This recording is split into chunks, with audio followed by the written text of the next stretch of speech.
I'm Davida Levy, the Selachara. So there we go. All right, we will stop talking about chutzpahdik titles for books for the moment. And but by the way, the most chutzpahdik is the Mishnah Torah. So let's just accept that Yes. as the most The problematic. Rambam is also the most chutzpahdik thinker in Jewish thought. True, and maybe the most deserving of it at the same time. So yeah, that's no, he knows what he's doing. Exactly. All right, I thought we would look at the Aruch HaShulchan here. I'd just like to give some background. We're thinking about these pieces around what constitutes, not what constitutes Kiddushin, but is Kiddushin almost like necessary? Can you essentially affect Kiddushin without affecting Kiddushin? Is maybe one way to put it. Or, does sleeping with somebody make you married to them, even though you didn't formally do Kiddushin, be it, you didn't make a statement, maybe you did make a statement, but it wasn't like the normal way, or it wasn't one of the three methods, or whatever it is. Or like you just didn't have the intention, but we assume you did because of this. Well, I'll say it as that. I don't think that was well said actually on my part, but I'm going to leave it unless someone else wants to jump in. And so I thought we would look at the way the Aruch HaShulchan does it, which he's going to quote the Rambam. He's going to quote a lot of people we know. And I've kind of laid it out here with bold pieces and italic pieces, which we're going to skip. And then the non-bold or italic, this normal, which I think we're going to try and do, but maybe focus on less. So with that, we've got all of you in. I'll read the first piece just to kick us off, and then we'll kind of pass it around if people want. And no need to read, but you can very much be volunteer. So here we go. Sif Aleph in Aruch HaShulchan.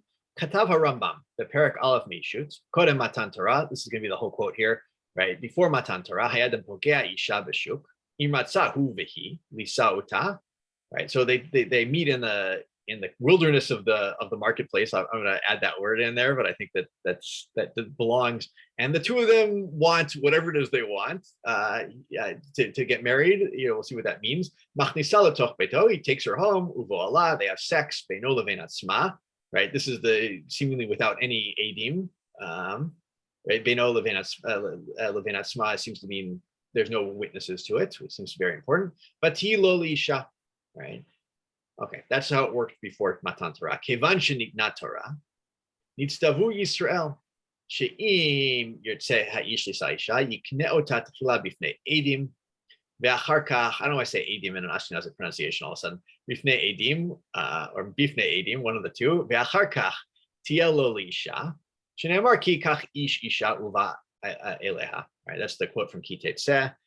So that it requires before you ever do ishut, you have to do kiddushin, and it has to be in front of edim. This kinyan. I add the word kiddushin, but you have to have a kinyan in front of edim, right? Vilikuchim elu, and this likuach, right? This purchasing is mitzvata seshel Torah hem, right? Uvechad mishlosha dvarim haishayiknek. There's three ways a woman is. I don't want to use. I understand that there's so much around this about purchased property and so forth, but for the moment, I'm just going to leave it as niknet because I think it seems to me that in particular, I need to talk to him. Rav Nachum has very strong feelings that we really shouldn't. We should try to not see it as a kinyan. I don't know if I agree or disagree with him, but interesting. So be'achad mishlosha dvarim elu hi hanikret mikudeshet or mereset. Oh no, I skipped the line. Kesev or shtar v'via, right? Those are the three ways: kesev, shtar, and via. Vilikuchim elu hem nikrim kiddushin or erusin bechol makom veisha sheniknet be'achad mishlosha dvarim elu hi hanikret mikudeshet or mereset. So these are either kiddushin or erusin. It's the same thing. A woman who has had this done is called mikudeshet or mereset. And bekevan sheniknet isha v'neset mikudeshet afal pi shelo niv'ala v'lo nifnasa levet bala. Even though at this point a woman has not had sex with the husband, she has not gone to his house. Harehi eshet ish, she is nonetheless considered his wife, a wife. Ve'aba aleh chutz mibala chayav mitat beitin. Ve'im ratzah legaresh shechaget. So it comes with the stipulation anyone else sleeps with her, that's a mita level offense. And if they want to get divorced, that actually requires a document, a proper document. So, okay, that was a lot. This is the Rambam here at the beginning, just and it was fast. I want to just open it for any thoughts, clarifications and so forth where we are right now. Yeah, Sarah, go for it. I just have a question. Yeah. How often does the Aruch, I haven't sat down and learned the Aruch HaShulchan. So like, how often does he start by being like, okay, here's the Rambam in full, basically? It's quite often he'll quote others in full. Like this part of his goal is to really trace halachic history. It's in a Beit Yosef almost kind of way, except that he's not trying to weigh the sources in the same way. But like in other words, well, okay, I haven't read the rest of it, so I don't know. But like, I guess I'm wondering like the Rambam has a very particular narrative. It's not the rest of the sources' narrative about this. Good. I was hoping someone would say that. The Rambam is constructed. And so like it's a choice to be like, okay, I'm gonna start by telling you this. I'm gonna start with the Rambam's like wacky opening parak. Yeah, which is is like a very kind of almost a necessary thing in reading Hilchot Yishut.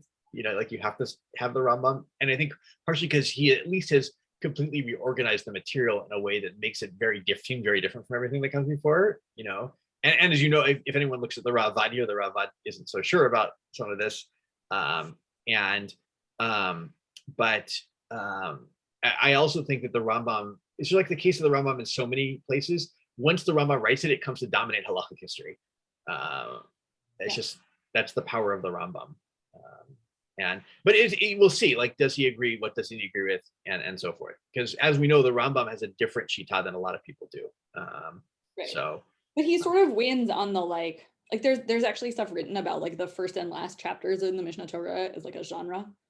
But because like the end of Mikvaot is also like really like kind of wacky. Like he goes on these kind of crazy things, and so it's just interesting to me that I don't know, he reframes the whole story and like that like actually has a lot of saying power. Yeah, and I think in fact actually, Sarah, do you mind taking the beginning of Seif Bet here, which is he's gonna explain what he thinks is like so important about what the Rambam just said here. Okay. Bi'or devarav inyane ha'ishut b'Torah ktiva kicha kodem havi'a dichtiv ki kach isha uva elea. That's clever. Usna'a demashmash shena'asit ishto gam kodem havi'a v'chein ktiv ki kach isha uva ala וכן מפורש בתורה, דאיסורין ונישואין, שני דברים הן, כדכתיב, בפרשת שופטים, מי האיש אשר ארס אישה, ולא לקחה וגומר, וכיחה זו הוא כמו קניין שקונה אותה לאישות, בפני שני עדים כשרים. All right, and I'll stop it there. That's where I want to end this piece. All right, so what's his gist here that he's getting out of the Rambam and all these psukim? He's giving you like another like better like more textual appearance for the Rambam's like rewriting of the whole story. Good, and I want to just like maybe emphasize, right, and that story is that Bia is not the center part of marriage in this sense. Like before Bia ever happens, before sex ever happens for this couple, there's a whole nother kinyan. Like it's removing.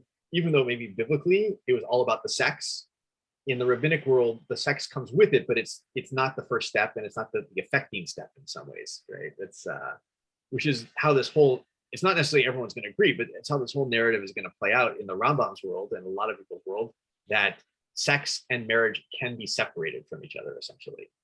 They're not, elements that necessarily go together.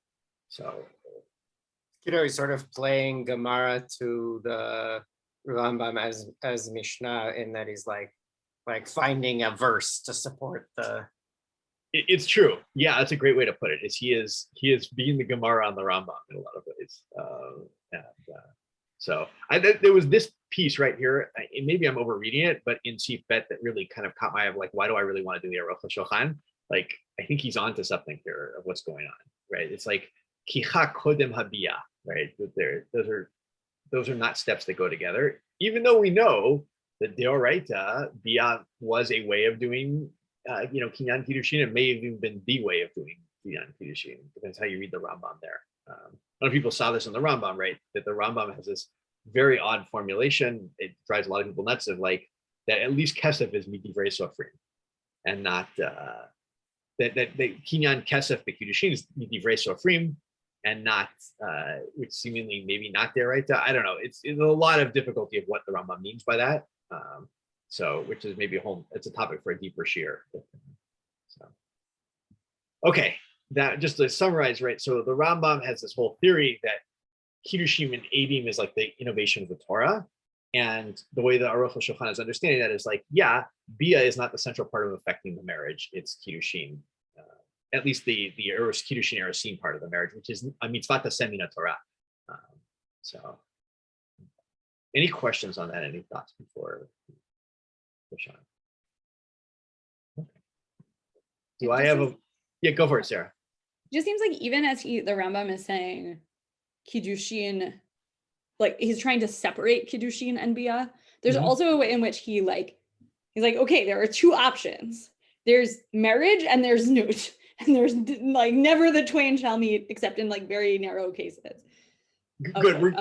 Who like we don't really even think is like, so there is a way in which he's also linking them more tightly. I don't really know how to square those two things. Good. He's gonna try to do that. And so we're gonna see, and this is like, it's a good point, right? So this is the other question that's gonna loom in the back of our head is like, how do we categorize different types of sex, right? Is there sex in marriage? There's maybe sex that causes marriage, that we're seeming maybe trying to move away from. And then there's sex, which isn't that, and is the only category of that znut? Is there another category of that, which may be called pilegesh? Is pilegesh also marriage? Like those are all going to sit out there in the back of our minds for all of this. Or is there maybe even sex that sits out there that's none of those categories, that it's, two people sleep together. It's not znut, we'll see why it may or may not be, but it's not marriage either, and it is. It's just they had sex, and whether or not that's mutar, asur, not asur, but frowned upon, any of those things, it may just be its own category. Okay, good. Hopefully this is somewhat organized here. Someone want to take Seif Gimel in the Aruch HaShulchan at the very bottom of page 1.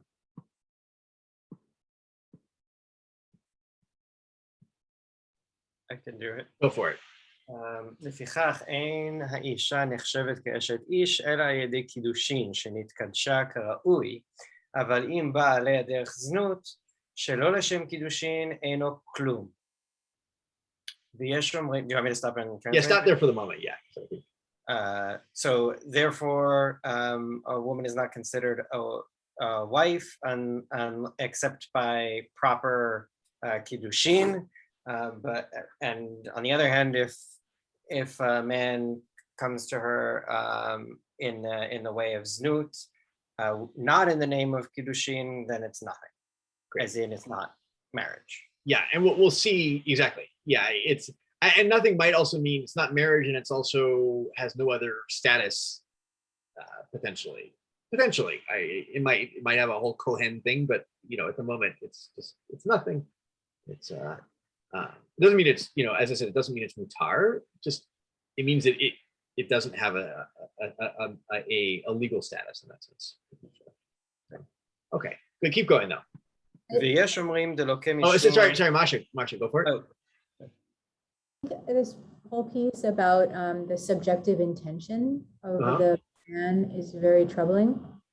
Good. Say more. The ones that we've seen.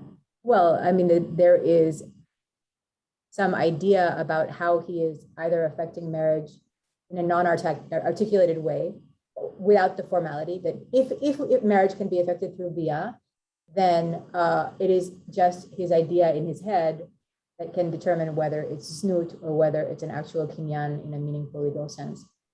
Good. And then the woman apparently will have to put up with that. But if he later on says, well, we did have intercourse and it's nothing because I had not intended to marry her, then could have very serious consequences for her in her life, I think. Yeah. So I want to jump in on that and say that is very troubling. At the same time, we're going to see both here and in other sources that the way we determine intention isn't what's in the guy's head, but actually does he make a statement that's in front of witnesses that she hears and accepts, of like this, we are now going into Yichud for the following reasons, for Kiddushin, and absent that, it just doesn't affect anything. Did I miss what you're saying by saying that? The formal announcing part of it is absolutely fine in terms of the legal repercussions, but what we're still talking about is the intentionality of the man in either creating or not creating. Yes, yeah, that's a very fair point. Yeah, as opposed, in other words, the woman is a passive object in this whole thing. In that sense, you're saying, yeah, there will, and maybe Sarah can speak this probably more deeply than I can about the whole idea that a woman may or may not have to, or probably has to be accepting of it, but I don't know if that helps at all, actually. So it's Sarah, I put you on the spot there. So No, it's okay. I'll just say that I was also like bothered by this, and bothered by it, especially when you, if you want to apply the principle in Adam Moshe Bila Tobi, let's do it very broadly to cases beyond that case in Gitin, then this becomes like really problematic, right? Because now all of a sudden we don't even need Azim to the Bia itself. All we need is just Azim Yichud. And that like could make it even, the problem you just described, even worse. So I actually started thinking about this and have gathered a few sources about it. I don't know, we'll see exactly what I find when I go through them all carefully, but they entertain the possibility that while for a like kinyan with kesef or shtar, you need like formal, like really clear acceptance from the woman, that you might not need that for kiddushin through bia because it's deoraita, and it seems like it's a rabbanan requirement to have this like form, the woman accept it. And then the rabbis basically, there's like a sugya in Bava Batra where they basically say no, the rabbis like, we're going to intervene even in the case of bia, even if it's deoraita. They don't say that super explicitly, but because it's just like a gross way to do it, and we just treat sex that's like that be'ilat znut as be'ilat znut, even if the woman doesn't want it. Now, I sort of want them to say we treat it as rape, because that seems like probably what it might be, or could be. But they don't say that. So yeah. I don't have anything rosy or problem solving to provide you. But sorry, why does it have to be rape? It doesn't have to be rape, right? Like there's two options for what goes on in a case where she doesn't consent. Either to the No, wait. It's not consenting to marriage, right? That's the issue. It's not consenting to marriage. So if you imagine a case where two people have sex, one of two things, and let's say the man wants it to be for kiddushin. And like maybe says that. There's like two options. One option is he says, yeah, I want to have sex with you, but I don't want it to be for kiddushin. Or he rapes her.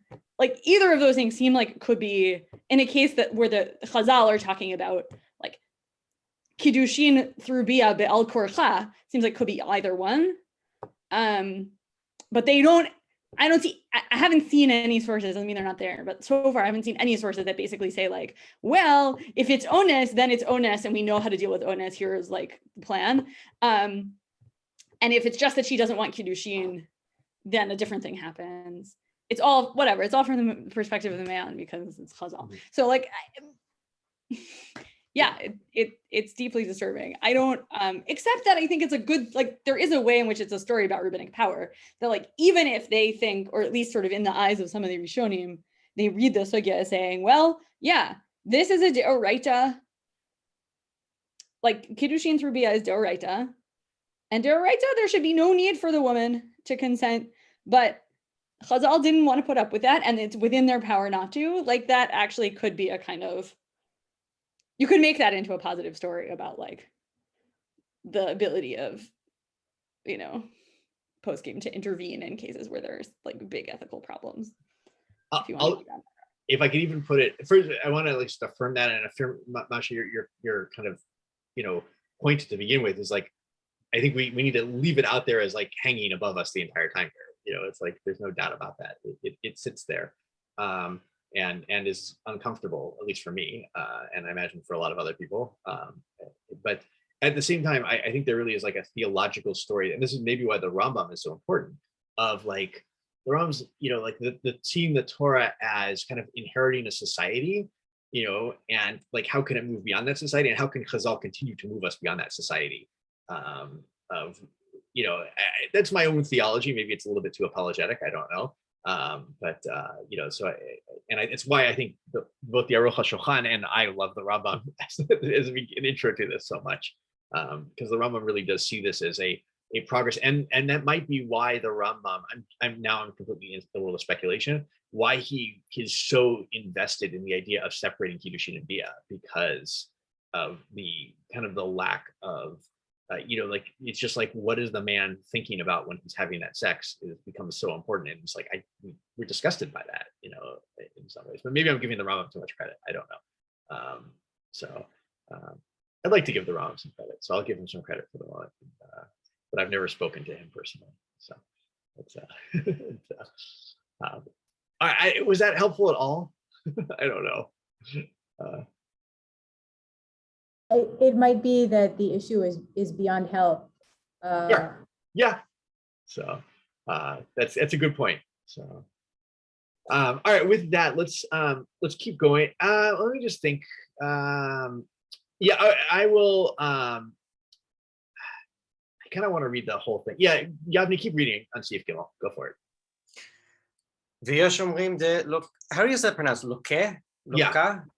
Loke? I think it's Lokat, but I'm not. Loke משום לאו, דלא תהיה קדשה, והיא זונה האמורה בתורה. And there are those who say that I guess one of them, she or he or both are whipped. Great question. Negative commandment of don't be a kedisha, and she is the zona, which is spoken about in Torah. Yeah, this is even more problematic, but I'm going to push you on for that for the moment anyway. So keep ברוב הפוסקים סביר עלי דאין זה אלא במוכנת לזנות לכל מי שירצה. ורוב הפוסקים סביר עלי דאין זה אלא במוכנת לזנות לכל מי שירצה, וכבר ביררנו, but most of the poskim say that situation of Kedusha and Zonah of Torah is not is only for the case where she is available for znut to anyone who wants. וכבר ביררנו בריש סימן ד' דגם דעת הרמב"ם כן. And we already showed in the beginning that Rambam agrees with that. כן הוא, ובאקראי לא מקרי קדשה, גם דעת הרמב"ם כן הוא, ובאקראי לא מקרי קדשה, אם לא כן, לא תמצא קנס באונס, ומפתה דאין אדם לוקה ומשלם. And that's sorry, okay, my screen was covering the two lines. Like, yeah, keep reading. Sorry, yeah. Or explain. Sorry, explain. That's the and this what's a cry? But happenstance, or like, it's like, in some instances, but not. It's not like she's open to sleeping with every single person, kind of thing. It's like, yeah. That in the case of abstinence, it's not considered a kedusha, because if that were the case, you wouldn't find that someone is fined for rape and seduction, because you can't be both whipped and fined. Mm-hmm. This is the principle of kimle midirabba mine, that we give you the harsher punishment for something, and so because if any sex outside kiddushin or marriage were znut, and therefore you should be lokeh on it, then for rape and seduction you should also be lokeh. And why would we say there that you get fined? That's exactly. So. וכך כתב הרמב"ם עצמו בפרק ב' מנערה בתולה ובספר המצוות. אלא דעובר בעשה, דאין אדם רשאי להיות עם אישה בלא קידושין. Rather, you're not transgressing on the love of lo tiyeh kedusha, you're transgressing on the aseh of that you're not allowed to be with a woman without kiddushin. Great. No, that's an aseh, exactly. That was the way the Rambam understood it, right? Ki kach ishisha is that once the Torah is given, there's a mitzvah to say that any relationship you have with a woman, you being a man, is a very male perspective, as we've said, and we have to note that it is, is the only way you could do it is if you do Kiddushin first, from that perspective. The way the Rambam formulates this is, the way this is part of what he's postulating here is part of which we're going to see next week in the Beit Shmuel. May not be so clear, but is what Lexi and Rav Nachman were arguing about to some extent at the end of the year. So, okay. Yeah. Should I keep going? Or? Yeah, keep going. ויש אומרים והוא רק מדרבנן, ועיקר, כמו שכתוב, ודבר פשוט... Yeah, I think it's כמו שכתבתי, which is that... כמו שכתבתי. Yeah. ועיקר כמו שכתבתי. ודבר פשוט הוא שאם היא גדולה בשנים, עד שיש לה וסט חייב כרת, הבא עליה, והיא ערווה ככל האריות, דהרי ראתה נידה, ולא טבלה כדכתיב, ואיש אשר ישכב את אישה דבר וגומר, ונכרתו שניהם, ואין חילוק באיסור נידה בין פנויה לאשת איש, וכבר נתבאר זה ביורדי הסימן ק"ג. So now he's bringing in another element. He says, and if she is menstruating, then you get karet for sleeping with her because she would be a nida because she wouldn't have. Exactly. Good. And he is just, I mean, this becomes the main fear of the tour, if you remember correctly. Remember? And a lot of people actually make a duke on the tour. That's the tour's only fear, right? That having, so Sarah, go for it. Interrupt me, please. Yeah, but it's not like the tour is like, well, she's not actually going to go to mikvah because she's afraid of people. Good. This is like, she's just nida. Yeah. That's it. Yeah. And so I was trying to make. That's not the same thing, right? Like in the tour's world, if she all had everybody had the schus to live in Boston and go to Maim Chaim, then everything would be fine. Yeah. Seriously though, you see what I'm saying? Yeah. Like, I think that's an important. Yeah, I was trying to decide, and you guys could, maybe come to your own conclusions here of like, how is the Aruch HaShulchan just trying to say what the Torah is saying, but he just like in his world he can't just even imagine a pnuya, a single woman going to the mikveh, or is he just assuming that like she can't even do it? Or I'm not exactly sure because he writes in a very different language than the Torah does. I think it's just like he can't imagine that unmarried women are going to a mikveh. Like it's crazy. Yeah. The other and that's why he has to make it about like puberty. Yeah. It's right? Which is what this is. Like so I think I may have said this in this class. Wait, sorry, Yavni, you said something and I Wait, so then what's the distinction you're trying to make, Sarah, between the Shulchan and the Tur? The Tur says that the problem is that she will be ashamed to go to mikveh. Right. So presumably, if you lived in a world where the social conditions were different, she could just go to mikveh and wouldn't be ashamed, and everything would be fine. Right, but it seems like it's sort like of the same it would be not okay. explaining if she why. Goes to mikveh, then you're off to the races. But here, the possibility of her going to mikveh, even though she's not married, is not even implied. It's just like, well, if she's, old enough to menstruate, then obviously you're having sex in nida. That's asur b'dor, right? We're all done here. So I don't know that means I think he just can't imagine the possibility. So. Whereas the Tur, I think, can imagine the possibility. He's like, but she's going to get heckled and therefore she's not going to do it, which is different. Yeah, it could be. It's. I also have some questions about what this means about sex with like non-minor, like with minors. Yeah, that's a very troubling thing that sits behind all of this.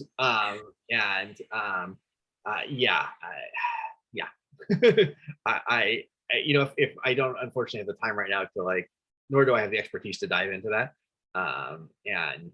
But yeah, it's probably maybe the best thing I can do as a teacher right now. And I want to thank all of you, especially Masha, for pushing me on this, like, is to hold out there that these problematic pieces, and God willing, one day we'll either solve them or just I don't know what the proper answer is there. But that's also a troubling piece as well. So like the things depending only on the man's point of mind potentially, not necessarily, but potentially the idea that, a mind, that he might be marrying or having casual sex with a minor, maybe even. So yeah, they're all important things to remind ourselves of. So yeah.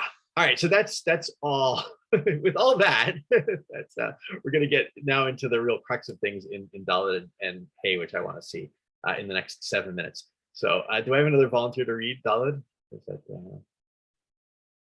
I'll read. Go for it, please.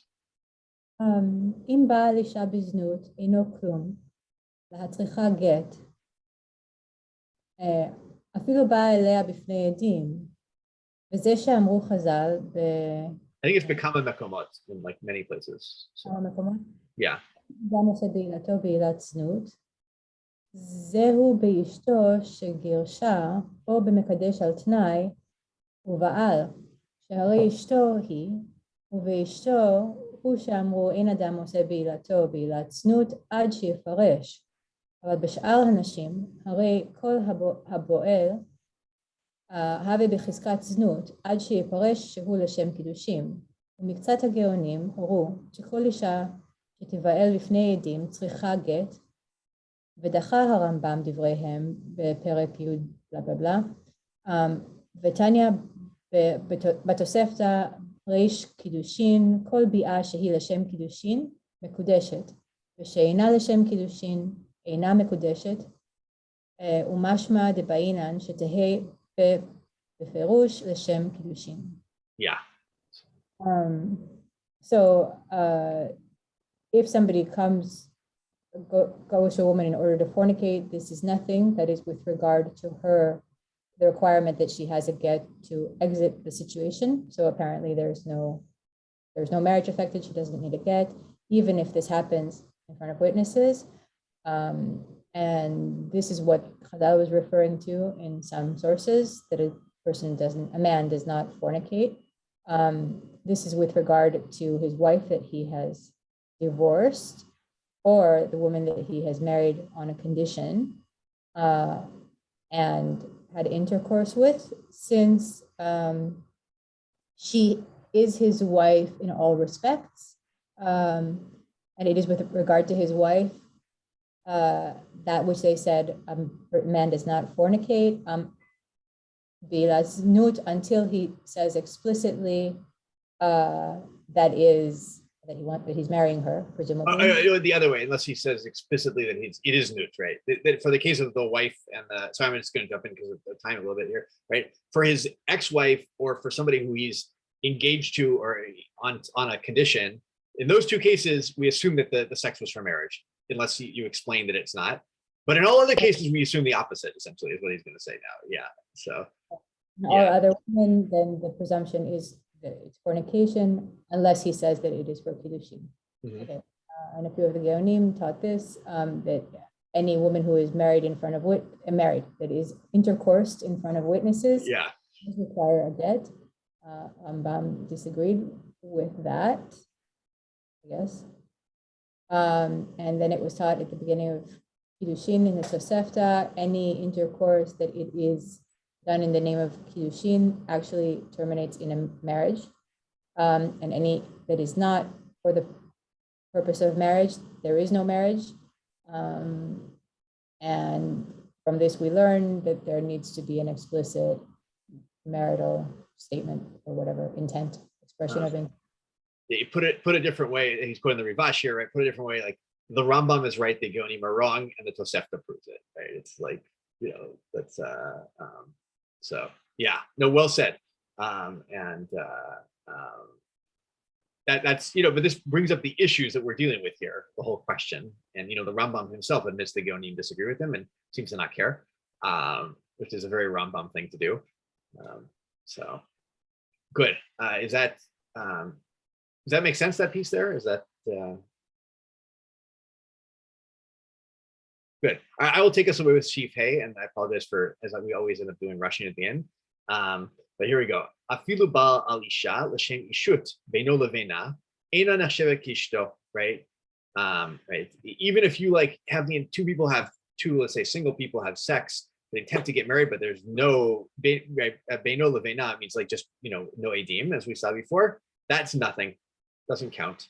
Elim ken yachadu lifnei edim v'yazmin edim becheder hachitzon ve'omer lifnehem hineni mityached im isha zo l'shem kedushim.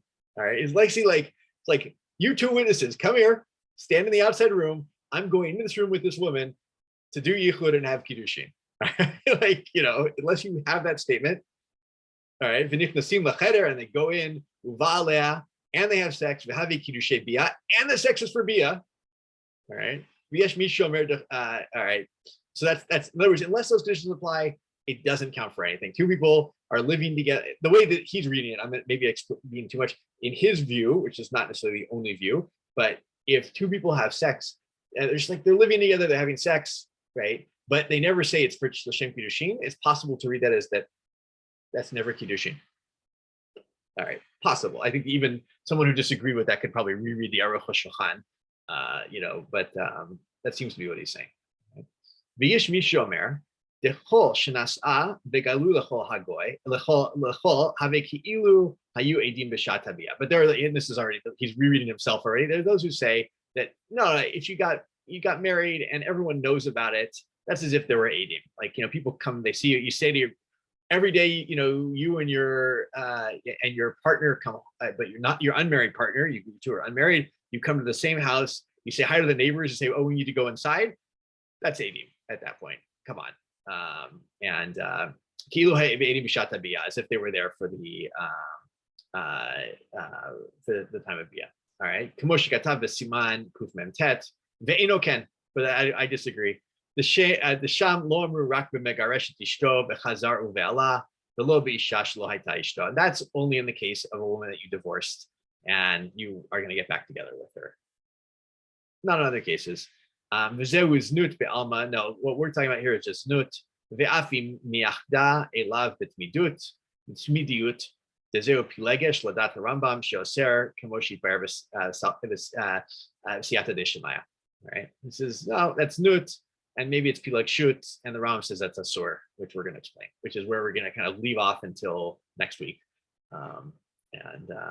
So we get the Aruch HaShulchan obviously has a strong opinion about this, which is also interesting about this whole case. But I think it brings up some of the ideas that we've been dealing with about Ein Adam Oseh Bilato Bilat Znut. When does that apply? When doesn't that apply? How do Bia and Kiddushin relate? Does all Bia end up in Kiddushin? Does it not? Is there a mitzvah sev kiddushin? There seems to be, and also like, what are the categories if it's not bilat kiddushin? Like what kind of bila is it at the end of the day? So that's my summary. Any final questions, thoughts, critiques, things that we need to like just recognize? He still doesn't say that she has to agree to it. Yeah, I know, it's troubling. I mean, in a very apologetic way, the fact that he has to say like, hey, you Adim, come here, I am hare, I don't remember where he said it, I have to hope that she is there and she's like, oh yeah, and I agree too, but you're right, it's not explicit. And so it's probably still problematic. Not probably, it is still problematic. I'm not going to qualify that. So thank you. Yeah. So I think the one other interesting thing that hasn't come up so far is seeing the get as being totally protective of the woman versus the way that we see gets as being inhibitory of the woman, at least with a modern lens. Yeah. So that's a great point. And I wonder, we haven't really seen any qualification about get here in that sense, but just that there is no need for a get in this case, which I think if we go back to the Rambam, that's one of his concerns, right? Is that there's no witnesses, you don't even need a get, and there's no responsibility at that point, right? It's just kind of, I imagine, I might be wrong, but I imagine the Rambam's world, there's this kind of sense of, yeah, like a man and and a woman are like, yeah, let's get married, let's go back to your house. They have sex, and he's now either promised to sustain her, or she gets pregnant and has a kid and needs, in her world economically, she has no way of sustaining this child without the husband. And he's like, what are you talking about? Where's the proof that we got married? Goodbye. And then she's just like left on her own without that, and he has no obligations. And I think that's, if you read the Rambam, I think that's like his greatest concern in the world. He's really afraid of that reality, of a marriage without responsibility, I would call it, which actually might make sense as to why he's so against Pilegesh, why he's so, assuming the Rambam is not just like straight reading the Gemara, which he probably isn't. In the Aruch HaShulchan he is very dachut to try and prove him on Pilegesh. Is the Rambam's formulation of Pilegesh is also like that. There is no responsibility in that marriage. Like, maybe you need a get, but there's no like financial responsibility. There's no, he's going to say that right straight out of like, yeah, you know, she gets taken captive. You don't need to redeem her, that kind of thing. So, and that's the fear. But you're right. Like I there is no commentary about that fact. So, although the Rambam probably has it hanging over. Was that the right answer? Was I answering along the right lines of what you were asking? I want to make sure. Yeah, I think we just need to kind of keep that in mind in the framing, because I think this came up the other day, Sarah, with what I think we were both thinking with the protections of the what were they, maidservants? I can't remember which word we had. The ama. Is it ama in our text or not? That there's a sense in which if they're just there subject to the winds, that they're not protected in any meaningful way from sexual harassment in that situation, or from the consequences of reproduction in that marriage, and they're not pilagshot, and they're not wives, and so there is an indeterminate status that would require that women should be protected. Sarah, if I'm reading into you, then correct me. So yes, I think that all of this has to be in the background of how we are thinking about how they're framing the issues. Yeah. So I think it's a good stopping point, actually, just to have that hanging out. And so I wish a good Shabbos to everybody, and I will see everybody for Shir next week. And for if you Shir, by the way, we're continuing. Nachum sent it out. We're continuing with the sources, in particular that there's a Beit Shmuel, if I remember correctly, and for Chazarah next week as well. So Thank you. all right, good job. Shabbat shalom, Chodesh Tov. Chodesh Tov, yeah, that's right. So Happy Dodgers. happy Dodgers, go Dodgers. So.